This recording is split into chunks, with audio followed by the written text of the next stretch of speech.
ನಮಸ್ಕಾರ ವೀಕ್ಷಕರೇ. ಸಂಕ್ರಾಂತಿ ಅಂತ ಬಂತು ಅಂತ ಹೇಳಿದಾಗ ಎಲ್ಲರಿಗೂ ಸಂಭ್ರಮ ಇರುತ್ತೆ. ಹಳ್ಳಿಯ ಸೊಗಡು ನೋಡಬೇಕು ಅಂತ ಅಪೇಕ್ಷೆ ಇರುತ್ತೆ. ಈ ಹಳ್ಳಿಯ ಸೊಗಡನ್ನು ನೋಡಬೇಕು ಅಂತ ಹೇಳಿದ್ರೆ ನಾಳೆ ಬೆಳಗ್ಗೆ ಯಶವಂತಪುರ ವಿಧಾನಸಭಾ ಕ್ಷೇತ್ರ ವ್ಯಾಪ್ತಿಯ ಕೆಂಗೇರಿಗೆ ಹೊಂದಿಕೊಂಡಿರ್ತಕ್ಕಂತಹ ಸೋಂಪುರ ಗ್ರಾಮಕ್ಕೆ ಬಂದರೆ ನಂದಿ ಬಸವೇಶ್ವರ ಸ್ವಾಮಿ ದೇವಸ್ಥಾನದಲ್ಲಿ ಬಹುದೊಡ್ಡದಾಗಿರ್ತಕ್ಕಂಥ ಸಮಾರಂಭ ನಡೀತಾ ಇದೆ. ಸಂಕ್ರಾಂತಿ ಉತ್ಸವದ ಹೆಸರಿನೊಳಗೆ ಲಕ್ಷಾಂತರ ಜನ ಸೇರ್ತಕ್ಕಂಥ ಕೆಲಸವನ್ನು ಭಾರತೀಯ ಜನತಾ ಪಕ್ಷದ ರಾಜ್ಯ ರೈತ ಮೋರ್ಚಾದ ಉಪಾಧ್ಯಕ್ಷರಾಗಿರ್ತಕ್ಕಂಥ ಎಂ ರುದ್ರೇಶ್ ನೇತೃತ್ವದಲ್ಲಿ ನಡೀತಾ ಇದೆ.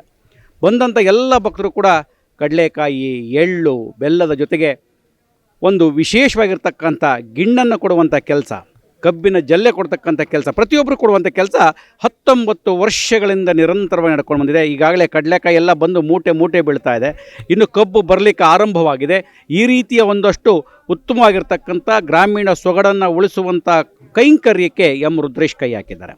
ಅದೇ ರೀತಿ ಕಾರ್ಯಕ್ರಮ ಸಾಕಷ್ಟು ಪ್ರಮಾಣದಲ್ಲಿ ರಸಮಂಜರಿ ಮನೋರಂಜನಾ ಕಾರ್ಯಕ್ರಮದ ಜೊತೆಗೆ ಹಿಂದೂ ಧರ್ಮವನ್ನು ಉಳಿಸಬೇಕು ಅನ್ನುವಂಥ ಹಿನ್ನೆಲೆಯೊಳಗೆ ಹಿಂದೂ ಧರ್ಮದ ಉಳಿವಿಕೆಗೆ ಒಂದು ರೀತಿಯ ಸೇತುವೆ ಆಗಿರ್ತಕ್ಕಂಥವ್ರು ಅರ್ಚಕರು ಅಂತೇಳಿ ಅರ್ಚಕ ದಂಪತಿಗಳನ್ನು ಅಭಿನಂದಿಸುವ ಕಾರ್ಯಕ್ಕೂ ಕೂಡ ಇವರು ಕೈ ಹಾಕಿದ್ದಾರೆ. ಸರಿಸುಮಾರು ಈಗಾಗಲೇ 1000 ಜನ ನೋಂದಾಯಿಸಿದ್ದಾರೆ. ಅದು 1500 ಜನದವರೆಗೂ ಹೋಗ್ಬೋದು. ಅರ್ಚಕ ದಂಪತಿಗಳನ್ನು ಅಭಿನಂದಿಸುವ ಕಾರ್ಯವನ್ನು ಮಾಡ್ತಾ ಇದ್ದೇವೆ ಎನ್ನುವಂಥದ್ದನ್ನು ಹೇಳಿದ್ದಾರೆ. ಎಂ ರುದ್ರೇಶ್ ಏನು ಹೇಳಿದ್ರು ಅಂತಕ್ಕಂಥದ್ದನ್ನು ನಿಮ್ಮ ಗಮನಕ್ಕೆ ತರ್ತಾ ಇದ್ದಾರೆ. ಸರ್, ನಾಳೆ ಬೆಳಗ್ಗೆ ಸಾಕಷ್ಟು ತಯಾರಿ ನಡೀತಾ ಇದೆ. ಬಹುಶಃ 20ನೇ ವರ್ಷದ ಅದ್ದೂರಿ ಸಂಕ್ರಾಂತಿ ಉತ್ಸವ ಏನೇನು ಆಗ್ತಾ ಇದೆ, ನಾಳೆ ಬೆಳಗ್ಗೆ ಹೇಗೆ ಪ್ರಿಪ್ರೇಷನ್ ನಡೆಸ್ತಾ ಇದೆ? ಜೀರ್ಣೋದ್ಧಾರ ಆಗಿ 20 ವರ್ಷ ಆಯಿತು ಸರ್. 19ನೇ ವರ್ಷ ಕಡಲೆಕಾಯಿ ಪರಿಸೆ ಸರ್. ಈಗಾಗಲೇ ಕಳೆದ ಒಂದು ವಾರದಿಂದನೂ ತಯಾರಿ ನಡೀತಾ ಇದೆ. ಹೀಗಾಗಿ ಕಡಲೆಕಾಯಿ ಬಂದಿದೆ, ಕಬ್ಬು ಇವಾಗ ಮಾರ್ಕೆಟ್ಗೆ ಹೋಗಿದ್ದಾರೆ, ತರ್ತಾರೆ. ಅಂಗಡಿ ಜಾತ್ರೆಗಳೆಲ್ಲ ಸ್ಟಾರ್ಟ್ ಆಗಿದೆ, ಸ್ಟೇಜ್ ಎಲ್ಲ ಆಗಿದೆ ಸರ್. ಎಲ್ಲ ರೀತಿಯಲ್ಲೂ ವ್ಯವಸ್ಥೆ ಆಗಿದೆ ಸರ್. ಅರ್ಚಕ ದಂಪತಿಗಳು ಎಷ್ಟು ಜನ ನೋಂದಾಯಿಸಿದ್ದಾರೆ, ಅದು ಯಾಕೆ ಅರ್ಚಕ ದಂಪತಿಗಳಿಗೆ ಮಾಡಬೇಕು ಅಂಥೇಳಿ ಅಂತ ಪ್ರತಿ ವರ್ಷ ಒಂದಲ್ಲ ಒಂದು ವಿಶೇಷ ಮಾಡ್ಕೊಂಡು ಬಂದಿದ್ದೀರಿ. 60 ವರ್ಷ ತುಂಬಿದಂಥವರಿಗೆ, ರೈತ ದಂಪತಿಗಳಿಗಾಯಿತು, ಗರ್ಭಿಣಿ ಮಹಿಳೆಯರಿಗೆ ಒಂದು ಸೀಮಂತ ಕಾರ್ಯಕ್ರಮ ಆಯಿತು. ಈ ಬಾರಿ ಅರ್ಚಕರು ಅದೇನು ವಿಶೇಷತೆ ಅಂತೇಳಿ?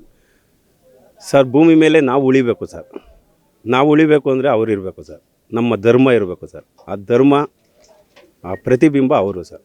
ಹಾಗಾಗಿ ನಾವು ಬೆಳಿಗ್ಗೆ ಎದ್ದು ನಾವು ಧರ್ಮದ ಬಗ್ಗೆ ಮಾತಾಡ್ತೀವಿ, ಆದರೆ ನಾವೇನು ಕಾರ್ಯಕ್ರಮ ಮಾಡ್ತಾ ಇಲ್ಲ. ಬೇರೆಯವರು ಎಲ್ಲರೂ ಒಂದೊಂದು ರೀತಿ ಧರ್ಮ ಉಳಿಸೋಕ್ಕೆ ಪ್ರಯತ್ನ ಮಾಡ್ತಾವ್ರೆ ಸರ್. ನಂದು ಇದರೊಂದು ಒಂದು ಅಳಿಲು ಸೇವೆ ಸರ್.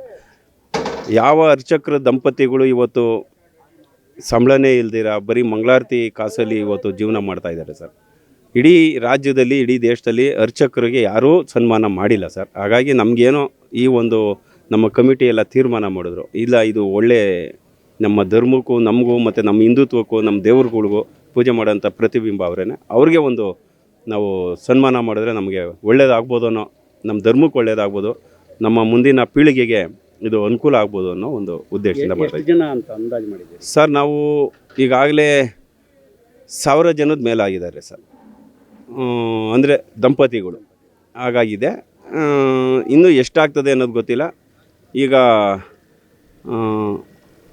ಎಲ್ಲ ಅವ್ರಿಗೇನು ಸಮವಸ್ತ್ರ ಕೊಡಬೇಕೋ ಅದ್ರದ್ದು ತಯಾರಿ ನಡೀತಾ ಇದೆ ಸರ್. ಎಷ್ಟು ಜನನ ಎಕ್ಸ್ಪೆಕ್ಟ್ ಮಾಡಿದ್ದಾರೆ? ಪ್ರತಿ ವರ್ಷ ಜಾಸ್ತಿ ಆಗ್ತಾನೇ ಇದೆ ಒಂದು ರೀತಿ ಜನಸಾಗರ ಇಲ್ಲಿ ಹರಿದು ಬರುತ್ತೆ. ಈ ಸರಿ ಎಷ್ಟು ಜನ ಅಂತ ಒಂದು ಆಲೋಚನೆ ಮಾಡಿದ್ದೀರಿ ಸರ್? ಇತ್ತೀಚಿನ ದಿನದಲ್ಲಿ ನಾವು 5000 10,000 ಜನ ಅಂತ ನಾವು ಅಂದ್ಕೊಂಡು ಹೋಗ್ತಾನೇ ಇದ್ದೀವಿ. ಈಗ 19ನೇ ವರ್ಷ. ನಾವು ಕಳೆದ ಬಾರಿ ಒಂದು 50,000 60 ಸಾವಿರ ಜನ ಬರ್ಬೋದು ಅಂತ ನಾವು ಅಂದ್ಕೊಂಡಿದ್ವಿ. 1 ಲಕ್ಷಕ್ಕೂ ಮೀರಿ ಬಂದ್ಬಿಡ್ತು. ನಾವು ಅಂದಾಜೆ ಮಾಡೋಕ್ಕಾಗ್ತಾಯಿಲ್ಲ ಸರ್. ಹಾಗಾಗಿ ಈ ವರ್ಷವೂ 1 ಲಕ್ಷಕ್ಕೂ ಅಧಿಕ ಜನ ಬರ್ಬೋದು ಅಂತ ನಾವು ನಿರೀಕ್ಷೆ ಮಾಡಿದ್ದೀವಿ ಸರ್. ಪ್ರಮುಖವಾಗಿ ವೇದಿಕೆ ಕಾರ್ಯಕ್ರಮ ಏನಿರುತ್ತೆ, ಯಾರ್ಯಾರು ಬರ್ತಾರೆ ಸರ್? ವೇದಿಕೆ ಕಾರ್ಯಕ್ರಮ ಅಂದರೆ ಸನ್ಮಾನ್ಯ ಯಡಿಯೂರಪ್ಪನವರು, ನಮ್ಮ ನಾಯಕರು ಬರ್ತಾಯಿದ್ದಾರೆ. ಜೊತೆಗೆ ನಮ್ಮ ರಾಜ್ಯ BJP ಅಧ್ಯಕ್ಷರು, ನಮ್ಮ ಯುವ ನಾಯಕರು ವಿಜೇಂದ್ರ ದಂಪತಿಗಳು ಬರ್ತಾಯಿದ್ದಾರೆ. ಸನ್ಮಾನ್ಯ ಕೇಂದ್ರ ಸಚಿವರಾಗಿರ್ತಕ್ಕಂಥ ಮಾಜಿ ಮುಖ್ಯಮಂತ್ರಿಗಳು HD ಕುಮಾರಸ್ವಾಮಿ ಅವರು ಬರ್ತಾಯಿದ್ದಾರೆ. ನಮ್ಮ ಆತ್ಮೀಯ ಸ್ನೇಹಿತರು ನಮ್ಮ ಜವರೇಗೌಡರು ಇಲ್ಲೇ ನಿಂತ್ಕೊಂಡು ಕೆಲಸ ಮಾಡ್ತಾ ಇರೋದು ತಮಗೂ ಗೊತ್ತು, ಅವರು ಇಲ್ಲೇ ಇರ್ತಾರೆ. ಜೊತೆಗೆ ನಮ್ಮ ಚಲನಚಿತ್ರ ನಟರು ದುನಿಯಾ ವಿಜಯ್ ಅವರು ಮತ್ತು ಶೋಭಾ ಕರಂದ್ಲಾಜೆ ಅವರು, ಅವರೆಲ್ಲ ಬರೋ ಒಂದು ಇದಿದೆ. ಇದಕ್ಕೆಲ್ಲ ಹೆಚ್ಚಾಗಿ ನಮ್ಮ ಪರಮ ಪೂಜ್ಯರು ಶ್ರೀಗಳು ಜಾಸ್ತಿ ಜನ ಬರ್ತಾಯಿದ್ದಾರೆ ಸರ್. ಊಟದ ವ್ಯವಸ್ಥೆ ಹೇಗೆ ಅಂತೇಳಿ ಅಂತ, ಯಾಕಂದರೆ ಇಲ್ಲಿ ಪ್ರಸಾದ ಒಂದು ರೀತಿ ದಾಸೋಹ ನಿರಂತರ, ಅದು ಮತ್ತು ಎಳ್ಳು ಬೆಲ್ಲ ಕೊಡುವಂಥದ್ದು, ಗಿಣ್ಣು ಕೊಡುವಂಥದ್ದು, ಹೇಗೆ ತಯಾರಿ ಇಷ್ಟೊಂದು ಜನಕ್ಕೆ ಆಗುತ್ತಾ ಅಂತ? ಸರ್, ಖಂಡಿತವಾಗೂ ಆಗುತ್ತೆ ಸರ್. ಬಸವೇಶ್ವರ ಇವತ್ತಿನ ತನಕ ಎಲ್ಲೂ ಸಾಲ್ಟೇಜ್ ಅಂತ ಮಾಡಿಲ್ಲ. ಗಿಣ್ಣಾಗಲೇ ತಯಾರಿ ಆಗ್ತಾ ಇದೆ. ಇವತ್ತು ಸಂಜೆಗೆ ಗಿಣ್ಣು ತಯಾರಿ ಆಗಿಬಿಡುತ್ತೆ. ಜೊತೆಗೆ ನಮ್ಮ ಏನು ಊಟಕ್ಕೆ ಏನು ವ್ಯವಸ್ಥೆ ಆಗಬೇಕೋ ಅದಕ್ಕೆ ಎಲ್ಲ ಸಲಕರಣೆಗಳು ಬಂದಿದೆ. ನಮ್ಮ ರೇಷನ್ನಿಂದ ಹಿಡಿದು ಅಕ್ಕಿಯಿಂದ ಹಿಡಿದು ಎಲ್ಲರೂ ಒಂದೊಂದು ರೀತಿ ಸಪ್ರೇಟು ಒಂದೊಂದು ತಂಡ ಮಾಡ್ಕೊಂಡು ಅದನ್ನು ಗಮನಿಸ್ತಾ ಇದ್ದಾರೆ. ಹಿಂದೆಗಡೆ ಈಗಾಗಲೇ ಅಕ್ಕಿ ಬೇಳೆ ಬೇಯಿಸೋಕ್ಕಾಗಲೇ ತಯಾರಿ ನಡೆದಿದೆ. ಒಲೆಗಳೆಲ್ಲ ಸ್ಟಾರ್ಟ್ ಆಗಿದೆ. ಏನು ಯಾವುದೇ ರೀತಿ ತೊಂದರೆ ಆಗಿಲ್ಲ ಸರ್. ಯಾವುದೋ ಒಂದು ವ್ಯತ್ಯಾಸವೂ ಆಗಲ್ಲ, ಸಾಲ್ಟೇಜು ಬರಲ್ಲ. ಕ್ಷೇತ್ರ ಜನತೆಗೆ ಏನು ಹೇಳ್ತೀರಿ ನಾಳೆ ಬರೋದಕ್ಕೆ ಮತ್ತು ಮುಂದಿನ ಪರಿಸ್ಥಿತಿಗಳು ಹೇಗೆ? ಎಲ್ಲರಿಗೂ ಸಂಕ್ರಾಂತಿ ಹಬ್ಬದ ಶುಭಾಶಯಗಳು. ನಾವು ಹುಟ್ಟೂರಲ್ಲಿ ಏನಾದರೂ ಒಂದು ನಾವು ಹುಟ್ಟಿದ್ದಕ್ಕೆ ಒಂದು ಸೇವೆ ಮಾಡಬೇಕು, ಒಂದು ಹೆಸರು ಇರಬೇಕು, ಇಲ್ಲ ನಾವು ಮಾಡಿದಂಥ ಕೆಲಸ ಮಾತಾಡಬೇಕು. ನಾವು ಇಲ್ಲಿ ಹುಟ್ಟಿ ಬೆಳೆದು ನಾವು ಏನು ಸಮಾಜಕ್ಕೆ ಕೊಟ್ಟಿಲ್ಲ ಅಂತಂದರೆ ಅಂಥ ಮನುಷ್ಯ ಪ್ರಯೋಜನ ಇಲ್ಲ ಅಂತ ನನ್ನ ಒಂದು ಭಾವನೆ. ಇದೊಂದು ನಮ್ಮ ಎಲ್ಲ ತಂಡದವರು ಸೇರ್ಕೊಂಡು ನಾವು ಇಲ್ಲಿ ಹುಟ್ಟು ಬೆಳೆದಿದ್ದಕ್ಕೆ ಇದೊಂದು ಸೇವೆ ಮಾಡೋಕ್ಕೊಂದು ಅವಕಾಶ ಸಿಕ್ಕಿದೆ. ಯಾಕೆ ಅಂತಂದರೆ ಬರೋಂಥ ದಿನದಲ್ಲಿ ಇದೆಲ್ಲ ನಗರೀಕರಣ ಆಗ್ಬಿಡುತ್ತೆ, ಎಲ್ಲ ಮನೆಗಳಾಗ್ಬಿಡುತ್ತೆ. ಇಲ್ಲಿ ಒಂದು ಅರ್ಧ ಎಕರೆ ಜಾಗನೂ ಇರಲ್ಲ, ಇದ್ರೂ ಕೂಡ ಇಲ್ಲಿ ವ್ಯವಸಾಯ ಬೆಳೆಯಲ್ಲ.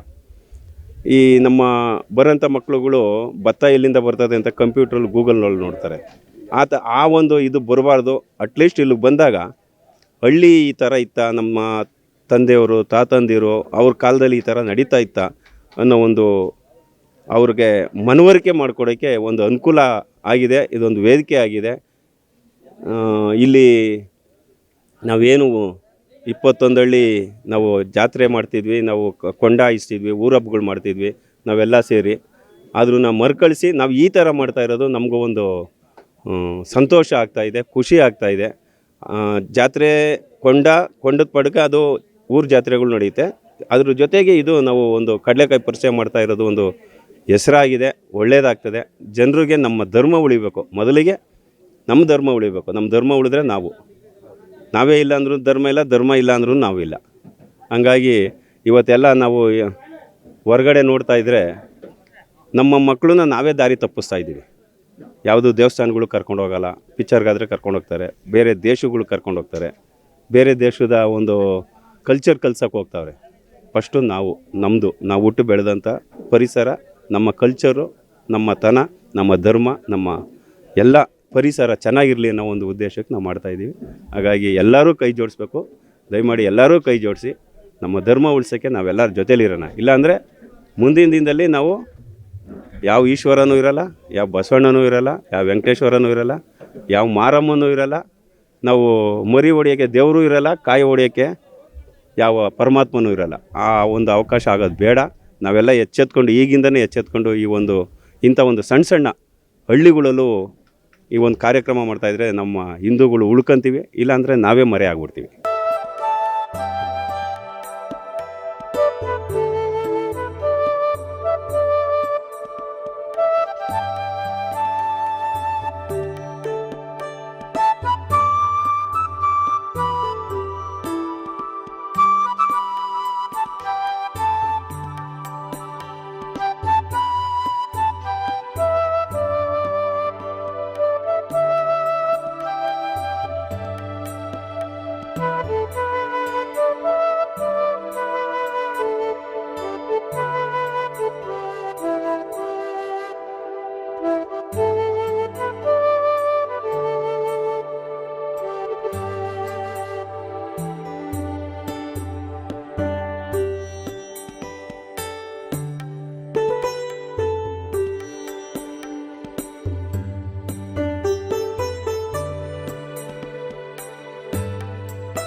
ಗ್ರಾಮೀಣ ಸೊಗಡಿನ ಪರಂಪರೆಯನ್ನು ಉಳಿಸುವಂಥದ್ದು, ಬೆಳೆಸುವಂಥದ್ದು ಅಷ್ಟೇ ಅಲ್ಲ, ಜನನಿ ಜನ್ಮಭೂಮಿಶ್ಚ ಸ್ವರ್ಗಾದಪಿ ಗರೀಯಸಿ, ಜನ್ಮ ಕೊಟ್ಟ ಭೂಮಿ ಸ್ವರ್ಗಕ್ಕಿಂತಲೂ ಮಿಗಿಲಾದುದು ಅಂತ.